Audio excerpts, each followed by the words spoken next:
Since it's already 3:30 and we have a lot to cover, so we really should begin. Shall I start? Yes, Nidhi. All right.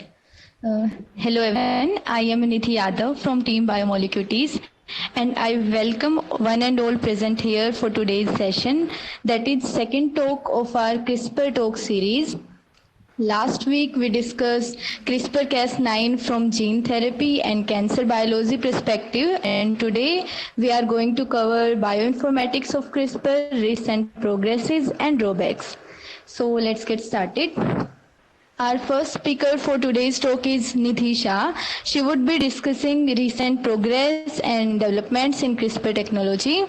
And then Priyanka Singh will cover bioinformatic tools. And finally, Susweta Roy would talk about challenges and limitations and will conclude the session. So if anyone has any question or doubt, then you can put it in the chat box during the session, and our speakers would address your queries at the end of the session. So over to you, Nidhi.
Probably Nidhi is facing some technical issues.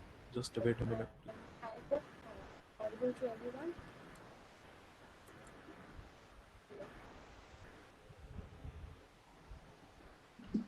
Yeah, Am Nidhi, I start. audible to everyone? Yeah, you are audible.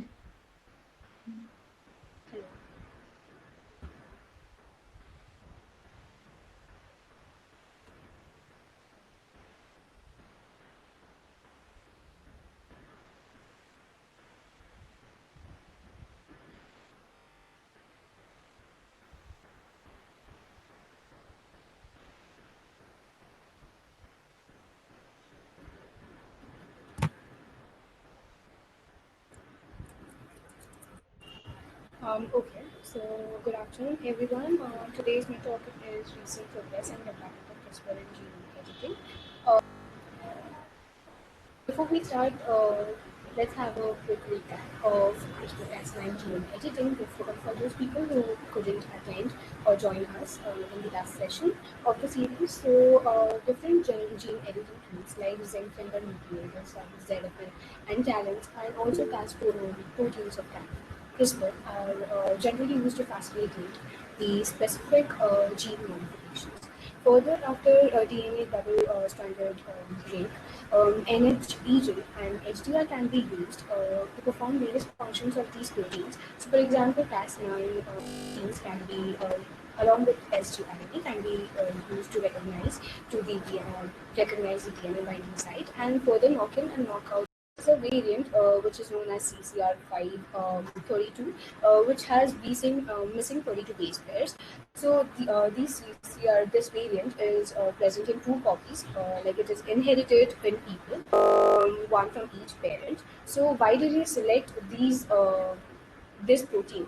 He already knew that almost around 1% of European population are usually born with both the copies that have missing 32 base pair and are found to be highly resistant to HIV infection and found to be healthy. But how this experiment failed, that was due to mosaic effect that was observed. So what did his team?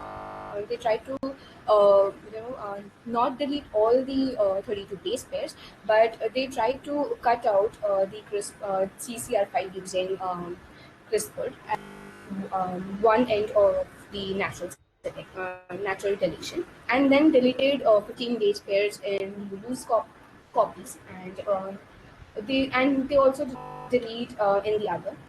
Also in Nana, they did the same. Like CCR5 copy was added, and in one and further, it was observed that genetic mosaic was observed because mixture of edited and unedited cells, which is known but this was field attempt. But it was also observed by researchers that in 2016 that there was if you knock out one or both of the CCR5, that can enhance memory and cognition. So might as well over here CRISPR twins or also show the enhanced memory and cognition. Uh, so did this CRISPR help like by producing first ever gene edited babies? That is due to off-target and on-target effects, and also due to risk of mosaicism that can might uh, non-resistance to HIV infection. So in one of the interviews, Poiter had also mentioned that it wasn't necessary that editing should be used for the human embryos. And so as this can be passed on from generation to generation. So this after all failed, and yet we are not ready for human modifications. Next is role of CRISPR in COVID-19. As we all know, COVID-19, the worldwide pandemic caused due to SARS-CoV-2, a novel coronavirus. So let's see how does it look like. So it has four structural proteins, that is enveloping spike protein, that is S1 and S2, RNA, which is a positive RNA strand of about 32 kb base pairs, and nucleocapsid, and there are proteins in the nucleocapsid, and also N proteins, that is membrane proteins. So these spike proteins are sufficient, and they have sufficient efficiency to bind to the ACE2 receptors on the host cells, that is human cells. ACE2 is angiotensin converting enzyme 2, and further replication and translation and transcription of the genome is carried out in the host organism, and then the virus is released, and after that it shows the symptoms such as upper respiratory and lower respiratory symptoms. Also for its detection, there are various approaches which are observed, which are um, based on different variants that can be used of Cas proteins, such as Cas13 and Cas12, and even F and Cas9, that helps, and that is portable and also inexpensive platform that can be used to detect the nucleic acids. First is the Sherlock technique, that is specific high sensitivity enzymatic nucleotide. Second is detector, which is a kind of rapid detection technique. Next is all-in-one dual CRISPR Cas12, where we Cas12 proteins for rapid and ultra-sensitive detection of the coronavirus. And next is Cas13 based detection, and final one, the next one that is function Cas9 technique which is used for the detection of SARS-CoV-2. Let's look one of the technique, that is Shah technique, which is used as antiviral strategy. So this uses Pac-Man, which is to do multiple virus alignment of ecRNA and select those pools, and then further with virus and CRRNA, we target the lung epithelial cells, and then further measure the viral replication. But before we go and target lung epithelial cells, we need to uh, deliver into the host cells. So how we can do that? By the synthetic molecules such as lipidoids are used. Those are non-toxic to body, and also they can be directly encapsulated in tiny nanoparticles, airway delivery also, as shown in the diagram, which I've shown here. And so after all this, so what was found that for Cas13d, that is Pac-Man, can that reduced SARS-CoV-2 fragment 1 and 2 was taken, and this load in the respiratory epithelial cells was alienated, that is reduced. So from starting from hydroxychloroquine and then to remdesivir. Finally, we have reached the Oxford vaccine, which is in the phase 3 trials right now, hoping for the best. Next, role of CRISPR in neuroscience. So, what are neurodegenerative diseases? These usually affect the neurons in the human brains in some or the other way. Like for example, like in Parkinson's, Alzheimer's, and Huntington's disease, and there are various other neurodegenerative diseases. Like in Alzheimer's, there are formation of beta amyloid proteins that lead to memory loss. So if you can see the diagram there in the graph, Parkinson's and Alzheimer's are increasing like since year 1990 to 2015. So there is requirement of a tool which eliminates the expression of the mutant genes and also alleviate the neuropathology that are caused by DNA mutations. So before that, how these CRISPR components are being delivered. So what are CRISPR components over here? sgRNA is one of the important CRISPR components along with Cas proteins. What is the important thing to deliver? We need to pass the BBB, that is blood-brain barrier, and for the efficient delivery, we can use various routes, such as you can see in the diagram. There are two methods which we can use, that is less invasive method and more invasive method. So less one is, you can see, intranasal access to nanoparticle, if you can see in the diagram over here, and that is next is more invasive, that is direct injection with the parenchyma of the brain or the vectors. Also, not only these two methods, also viral vectors can also be used, such as adeno-associated virus and lentiviruses for the delivery of Cas proteins. And other than this, other techniques that are used are electroporation and polyethylene amine mediated transfection. Um, so all these components are ready. So now we have to put in model organism that could be either mammalian system or non-mammalian system. So if you can see over here, like the sgRNA is being produced and cloned.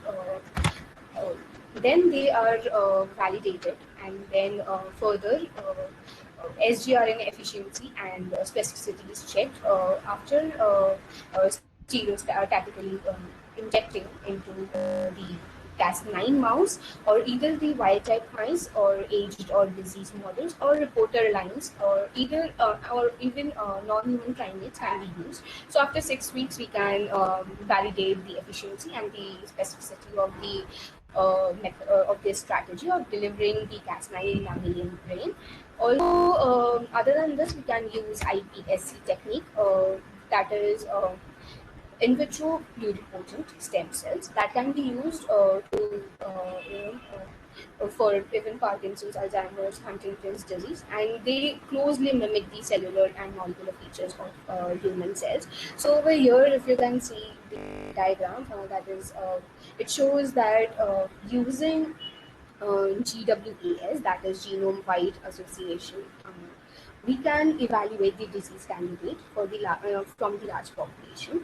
So, if you can see, we can select neurons as we are talking about neurological disorders. So we can see in the paper like what exactly we do over here. So, Alzheimer's what exactly happens, that is memory impairment or synaptic dysfunctionality. Also, as I mentioned, A beta beta proteins.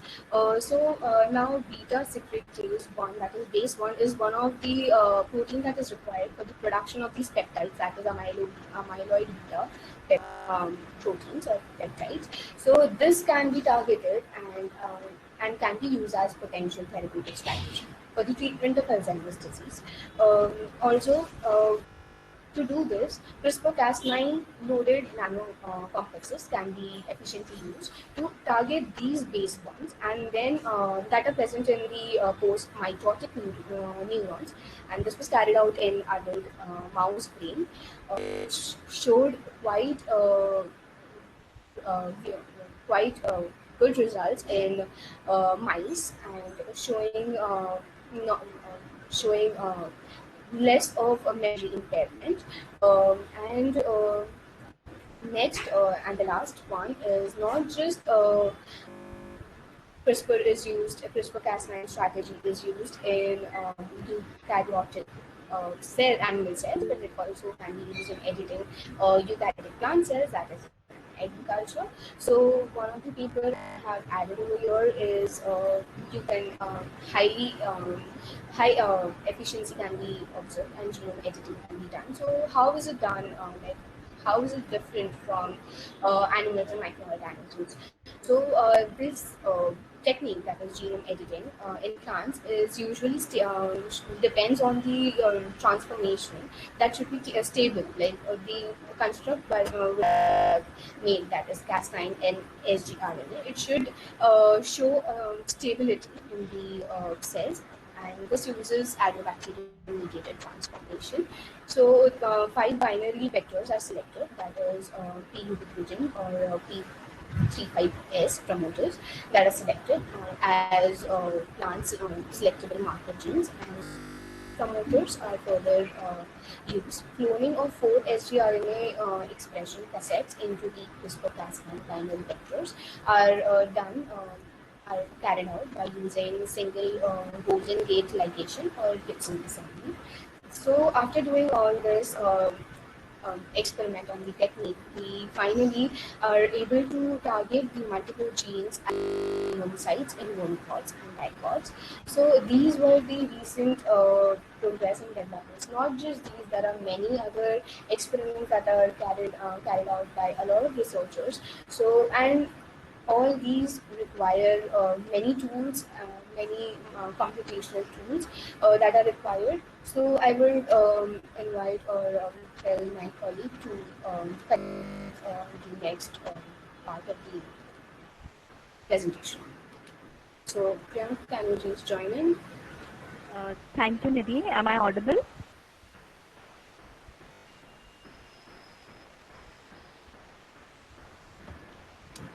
Hello. Yes, you Am I are. You are audible? clearly audible. Yeah, yeah. Thank you, Nidhi. Good afternoon, everyone. This is Priyanka Singh, and today I am here to present a presentation on an interesting topic, bioinformatics of CRISPR. So, before moving further, everybody has a question in our mind, right? Why this bioinformatics is important Hello here in Priyanka, CRISPR can you system? join in? Hello.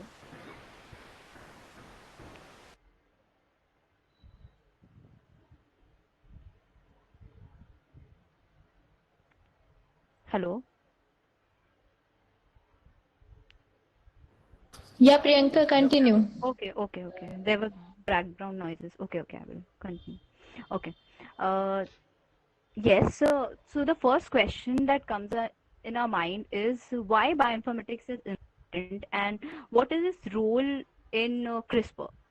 So, firstly, looking back, let's go back in the history. So, from the time that this discovery of CRISPR-Cas system was made and its function, the bioinformatics played a very important role in it. From in silico analysis, the scientists predicted that this CRISPR array was not only found in E. coli but also in archaeal and bacterial genomes. Then, continuing with this, it was also concluded that this system was an acquired immune system. Interesting aspects of CRISPR Cas systems that can be studied with the help of tailored bioinformatic tools. Among them are the identification of target sequences of the CRISPR RNAs, prediction of CRISPR sequences, characterization of PAM motifs, and CRISPR Cas9 guide design. So, in the following section, I would like to uh, give a brief overview of the tools used in for efficient CRISPR-Cas analysis. So, here in this figure, like I have mentioned the overview of tools used in typical CRISPR workflow. This comprises prediction, classification, and target identification. In the prediction step, several tools can be utilized to predict different components of a CRISPR locus with data coming from genomic sequences. The identified loci can be then further served to classify CRISPRs and identify target sites. Now, let us mention some of the examples of some tools. The first one being the for predicting of CRISPR systems. So, why this prediction is needed? The prediction of CRISPR-Cas systems is based on the identification of Cas genes and CRISPR arrays. The first one, Cas genes, can be predicted by classical protein search tools like PFAM, like protein family, then hidden Markov rules, like that model can be used to predict CRISPR-Cas systems. But the basic idea of all the methods are to identify repetitive sequences that meet specific requirements of repeat length, spacing, similarity. Here is an example of a tool, CRISPR Finder or CRISPR Cas Finder. Before moving ahead, I would like to give a suggestion that I have already provided all the links of these tools and incorporated some screenshots for making understanding easier. Go and check out these tools and play with it. It will be very helpful. So CRISPR Finder and its descendant like CRISPR Cas Finder are based on citations, the most popular tool for CRISPR array identification. Now, it is mainly underlying tool is VMatch. This is another tool based on which this CRISPR Finder is made. Then CRISPR Finder and Cas Finder are implemented in Perl and available as command line tools for different operating systems like Linux and Mac OS. And for CRISPR array, the coordinates, length, sequence of each found spacer, and the consistencies and its length. Now the second one is PyLCR. PyLCR is a tool designed for the identification of CRISPR repeats, which relies on the Pyler family algorithms for the analysis of repeats. Now, why this name Pyler? Actually, the algorithm introduces a notion of a pile. A pile is defined as a set of bases, each covered by at least one local alignment representing a repetitive element. So, this CRISPR candidates with highly similar consensus repeat sequences are chosen and merged. Here, the other additional tools are detect and the role of CRISPR detect is to detect the CRISPR arrays and it involves five-step procedure. So it is also implemented in Perl and can be used as a uh, command line tool on machines with a Linux operating system. Other tools are Crash and Meta CRISPR and CRISPR leader, CRISPR directory. You can use any one of. So the next is let's talk about some database in CRISPR-Cas. The first CRISPR database is a public database that contains CRISPR arrays from archaeal and bacterial genomes. At the here they actually this database is updated automatically on a monthly basis from the NCBI reference sequence database, and it holds information about the slide.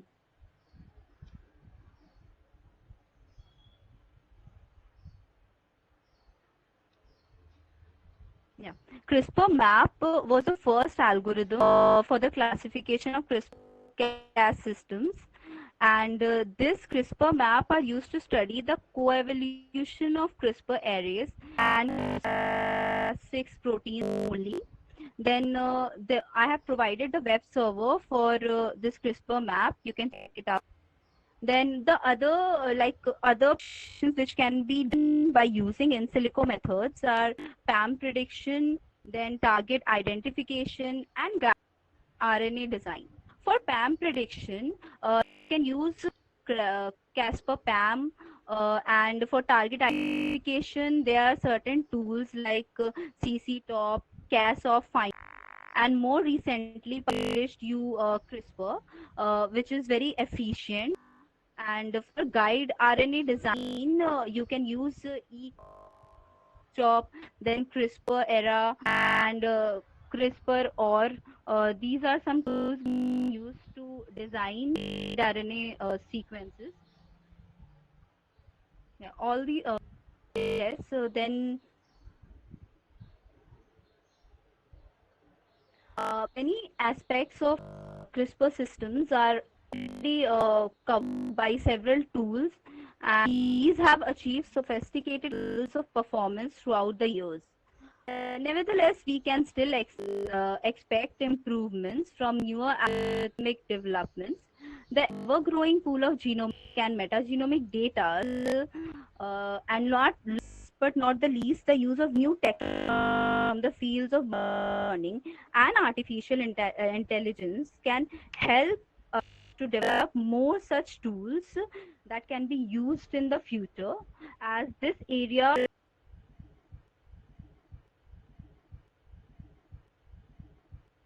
for targets based on domain specific solutions that can be taken in account by system peculiarities and may be developed in the near future.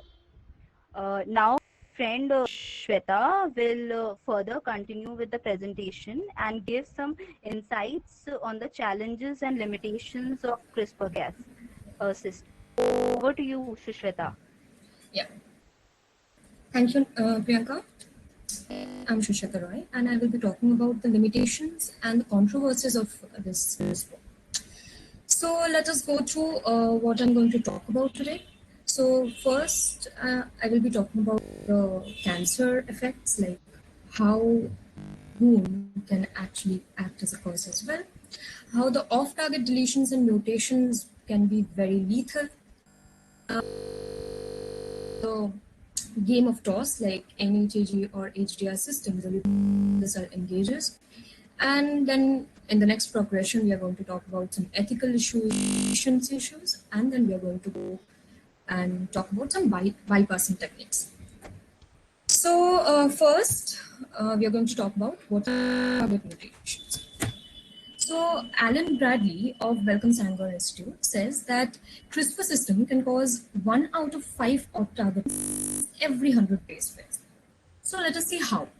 So what happens is CRISPR, being a very efficient system, what you would have understood right now, CRISPR engages a 20 nucleotide guide RNA sequence to identify a PAM sequence, a unique PAM sequence in the entire. But let us take an example. So, for example, SP-Cas9, that is sequence. Okay? So this runs in human genome occurs in average of 8 to 12 base pairs. So quite obviously, if I'm asking the CRISPR to target one sequence, this particular PAM sequence, and if it occurs in such repetitions, it will be easily getting lost. Into a very simple analogy of how this off-target mutation occurs, like CRISPR makes a mistake. So, for example, you have been asked to locate one Earth solar system. Next. And you're on a spaceship, which is by the captain CRISPR. So you come, you arrive, and in the entire system, only one Earth exists. So you easily locate the Earth. You're obviously satisfied with your result. But next, Nidhi, yeah. But for example, you are asked to locate one Earth from an infinite amount of other Earths. And you're on the spaceship and you're with the same particular CRISPR captain. Now what will you do? You will come and you will search for the Earth, right? Next. Next. Yeah. So it's easily, you will easily get lost in the entire Java, right? Like in infinite amount of Earth, you will have to locate one Earth, and that is very saddening. So I hope you understand why CRISPR gets lost in this subject. So obviously, we need to spare some moment to it.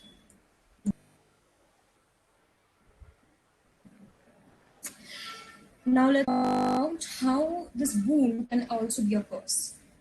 So the main roadblock on CRISPR's way is actually the gene called P53 gene. What is P53? So P53 gene is a damage repair protein. So whenever DNA gets damaged, whenever it encounters a damage, P53 does two things.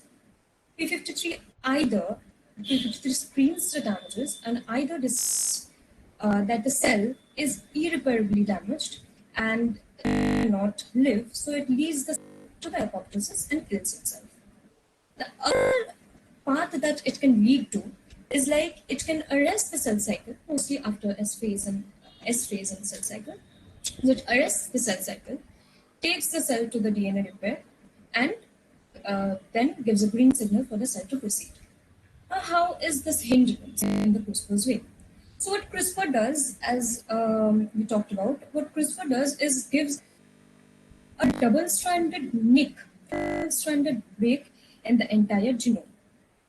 So basically, P53 arrives to the location. It doesn't know if the break is supposed to be for good or for bad. So it either repairs the cells or leaves the cells to apoptosis. But interestingly, it has been found that the cells which actually through and actually pass through this barrier and actually go for a perfect editing system are the cells which are actually having dysfunctional P53 genes.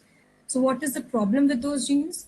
Whenever you have a dysfunctional P53 gene, they lack the fix it or kill it mechanism, and these cells are a tickling time bombs of cancer. So if it proceeds, it will cause cancer in those genes. Now we are going to talk about the game of toss.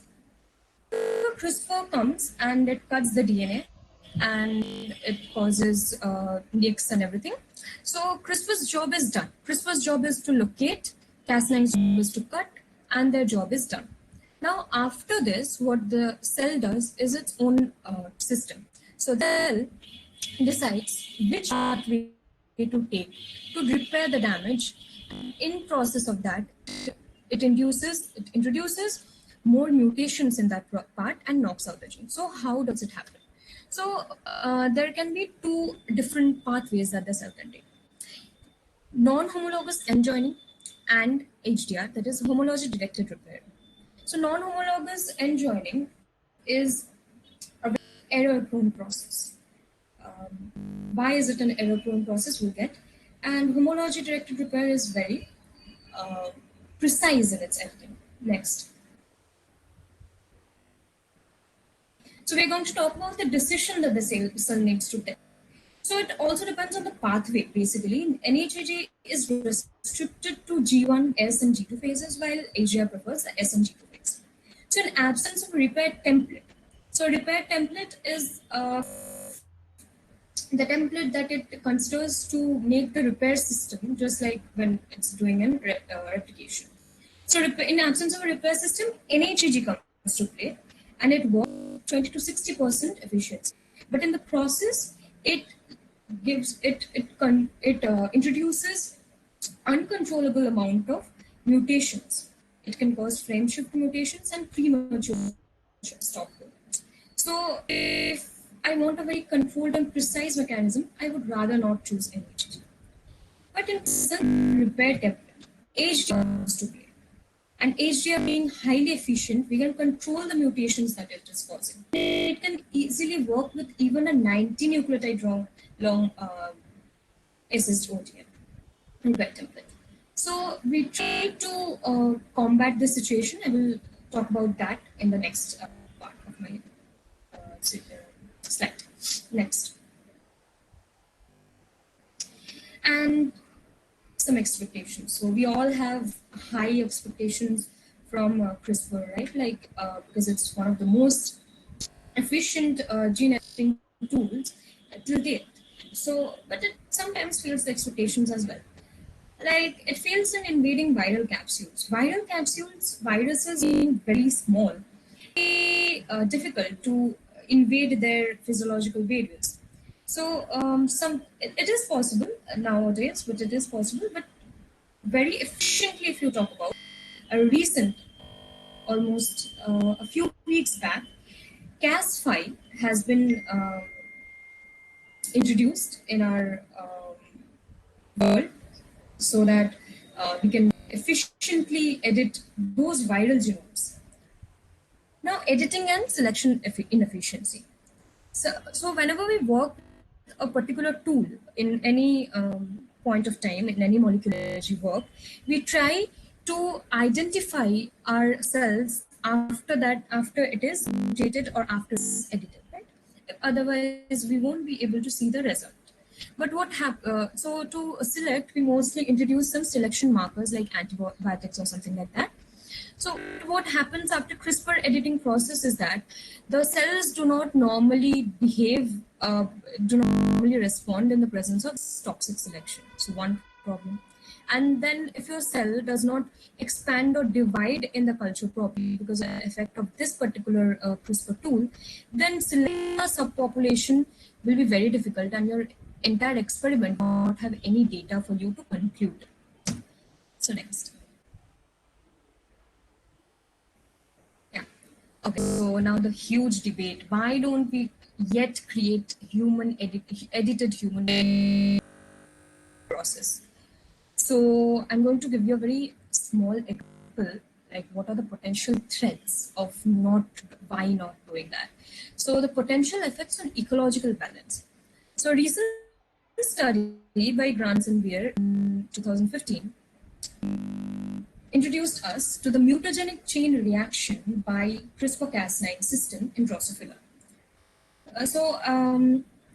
What MCR did was introduce an entire different dimension, introduce a different mechanism and different species almost in the particular Drosophila which was being used. I will talk about MCR more if you ask me in the next slides because of the time constraint.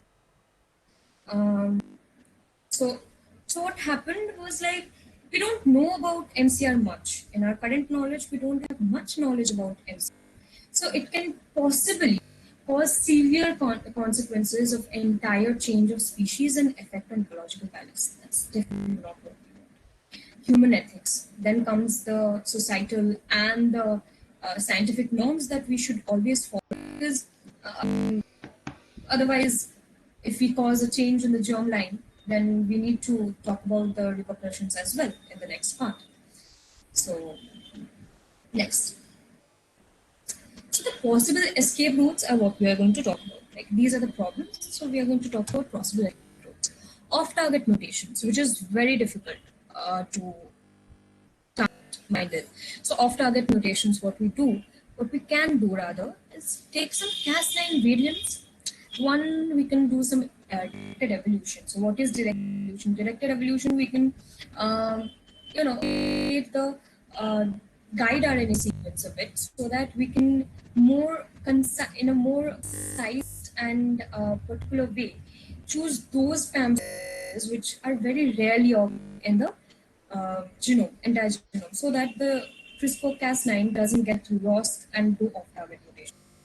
We can also do some rational engineering to create some obligate heterodimers or orthologs. We can also use inducible Cas9. Inducible Cas9, we can control the Cas9's activities and when to stop and when. Next. How to overcome the HEG fidelity. So what studies have shown is that if we suppress this DNA ligase 4, which is a key enzyme in the HEG pathway, if we can suppress that, if we can mutate and knock it out, HDR-mediated genome editing increases 19 folds. So more precise it. Increasing invasion efficiency. As I told you, Cas5, which has been discovered long, but has been shown to work in the last few weeks. So it can easily squeeze into DNA crevices previously protected by the surrounding environment. Bioinformatics tool, as Priyanka Singh has already told you about the bioinformatics tools which are available. Right? Another bioinformatic tool that we can talk about is the surveyor assay. The surveyor assay is basically which schemes for the efficient designing of gRNA. Right, and in my last presentation, I had asked how to design a guide RNA. So these are the tools which we can use to actually design a guide RNA from the sgRNA sequence. Next. So some concluding remarks. So to be honest, CRISPR is one of the most efficient tools that we have got till date for editing a genome, being that human or any other part. But there are obviously very less knowledge about CRISPR's biochemical and CRISPR structural level knowledge. And at the same time, there's very less, in spite of the advances in different guinea pig models like mice, Drosophila, zebrafish, even humans, we are still to target the off-target mutations. Like that is so. And last but not least, human ethics comes to play. We just cannot get another edited baby and to be a new invention, because we definitely don't want Robocop to repeat, right? So we don't want a system where we create something out of our knowledge span. So what we need right now is a clear guideline on what we can do and what we can do with CRISPR in the next few years, so that we can at least stick to the research that we want to do and the strict protocol and guidelines, so that we cannot make something out of the league. At the same time, we don't get restricted with our research as well. So that's all. Thank you for listening. Thank you for coming. And the references of our entire slide has been given in the next slides. And we'll again join the others in our newsletter. And thank you once again for coming and hearing us. So we have a couple of questions. First question is from Joshua Stephen. He want to ask that does the mosaicism issue persist even when we edit at the zygote stage? So Nidhi, would you like to answer?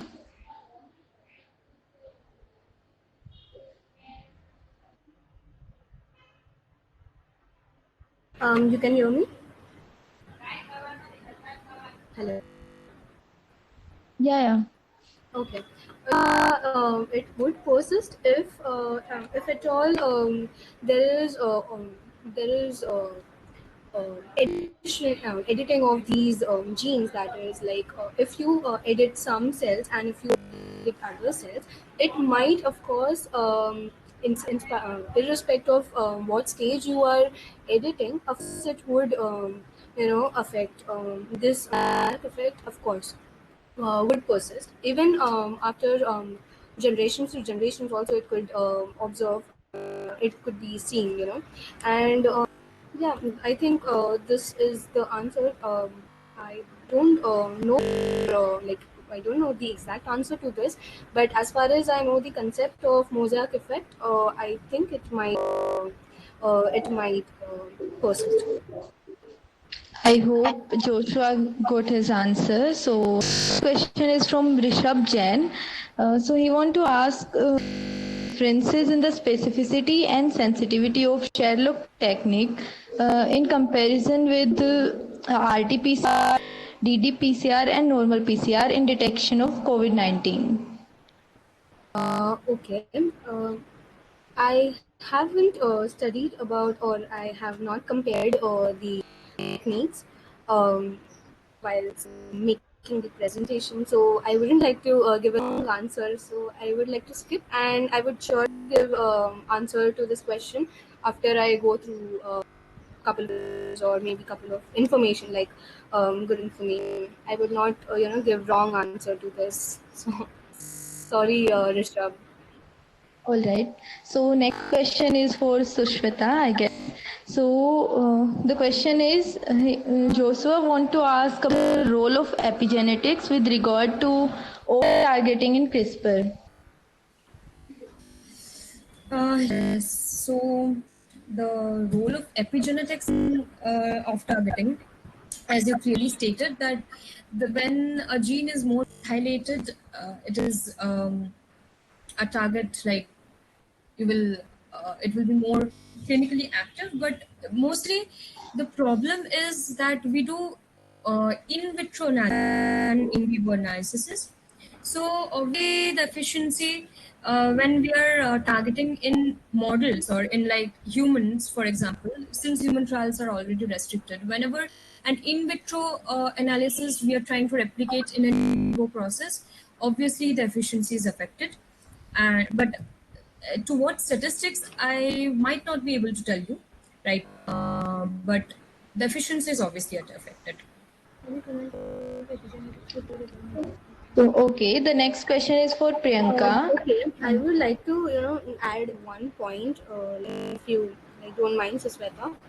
Um, like for the question Joshua asked about the epigenetics in regard of targeting CRISPR. So there are research is going on, like in epigenetics, with epigenetics of targeting of CRISPR. If possible, I can share the paper with you. It gives quite a good information about your question. I've not read in detail about it, but yeah, there are researches that are going on in this in the epigenetics area of the CRISPR. All right. So Amandeep want to ask that what is hidden Markov model? So Priyanka, can you please elaborate? Yes. Actually, hidden Markov model is a statistical model that is used to describe evolution, like of observable events. Like, for example, let me give you a example of a guessing game. There's a suppose this is Amandeep, right? Amandeep, Alice and Amandeep, they are two friends, and who live far apart from each other. So they both talk daily over the telephone about how was the day and everything. For example, like Amandeep is only interested like walking in the park, shopping, cleaning, everything, and she discusses this with Alice. But now Alice has no definite information about the weather, but she knows the general trends by what she has heard through Amandeep. So, like, let's believe Alice believes that the weather operates as a Markov chain. So, there can be states like a rainy state or sunny state, but she cannot observe them directly, right? She is not there. So, that is hidden from her. But on each day, there is certain chance that Amandeep will perform activities like walk, shop, clean. So since like Amandeep tells Alice about this activities, those are the observations. So the entire system, like the Markov chain, is that of a hidden Markov model. So hope this example can give you a overall look how this algorithm works. So next question is for Susweta. Can designer babies help through some genetical conditions? And also she want to ask about the ethical concern. Why shouldn't we use it? Well, to that question, definitely, it can be used for genetic, gene therapy. So, but the problem will be first. Let me explain how it can be used in gene therapy. For example, if you're saying if both parents are deaf, there must be a recessive allele for that. Probably there's a recessive allele, and we want to knock it out. Okay, so we'll go about with CRISPR and knock that allele out very efficiently. There will be two problems with that. One is definitely the off-target mutations that I told you about. We will not just we cannot keep we will only knock out that particular gene or that particular allele, but not the others. We have already a chance of doing knocking out more than 100 base pairs along with that. So we can knock out some functional genes as well. Another uh, thing that might arise is that whenever you're talking of knocking out recessive alleles in NCS system as well, as I told you, whenever you're talking about knocking out recessive alleles, what happens is that uh, recessive alleles are not completely silent, okay? Because we are polyg individuals. Recessive alleles, whenever we are knocking out, we need to see if that effect doesn't persist other biochemical or physiological functions of our lives, because that gene might have been helping in other systems as well, like so obviously those are the two reasons we cannot use that for. There are multiple reasons for why we shouldn't, but yes, there's solid backup for like why we should as well. So once we get the ethical grounds clear, once we get the proper tools for detecting the off-target mutations, like keeping them aside, then we can definitely use that for next generation editing, like humans as well. So I guess Amandeep has her answer for the question. So moving on to our next segment, that is question of the week. So question for this week was, how is that exposure to excess sunlight causes skin cancer? And we have got some really amazing answers. So some of the out of some wonderful explanation, we have selected few. Firstly, I would like to mention answer from Vartika Agarwal. She discussed about inflammatory pathologies in skin due to UV rays, and she also discussed about photolesions due to UV exposures and the cell signaling in DNA repair system. So Vartika, would you please elaborate on your answer? So, good evening, everyone. I hope I'm audible.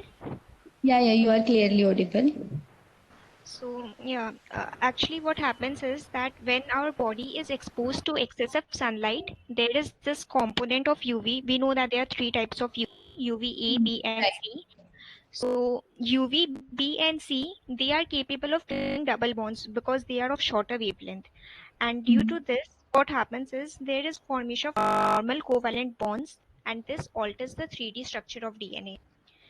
Now, as a result of this, a lot of inflammatory pathologies are triggered, and a few photolesions are like there are few examples which I have mentioned in CPD and 64PP.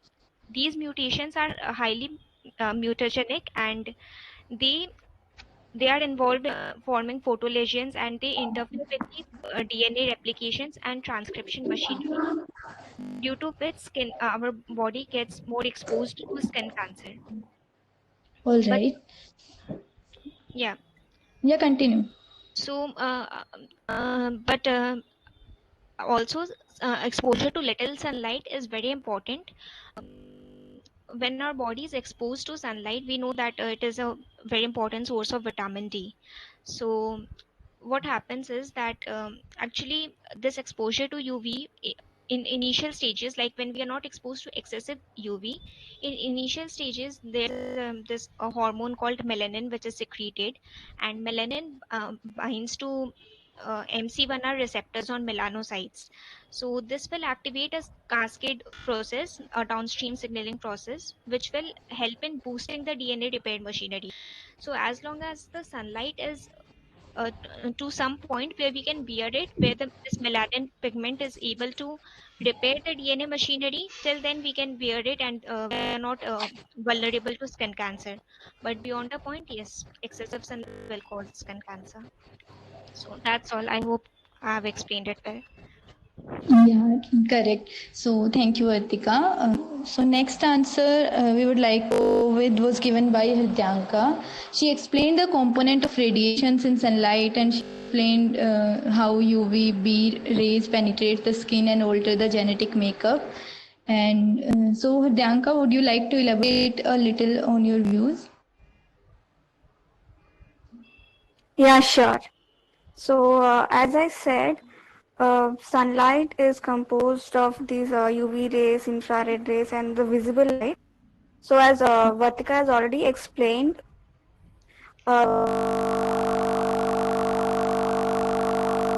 UVA is mildly, I would say, very mildly carcinogenic, but because it affects indirectly, what UVA does is it creates ROS, free radicals, which um,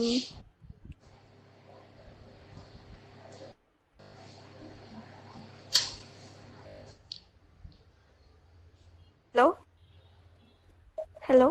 Yeah, yeah. Continue. Yeah. So I was talking about ROS. yeah, ROSs. So what they Yeah. do is they oxidize the bases, which result in mutations. Again, UVB and UVC.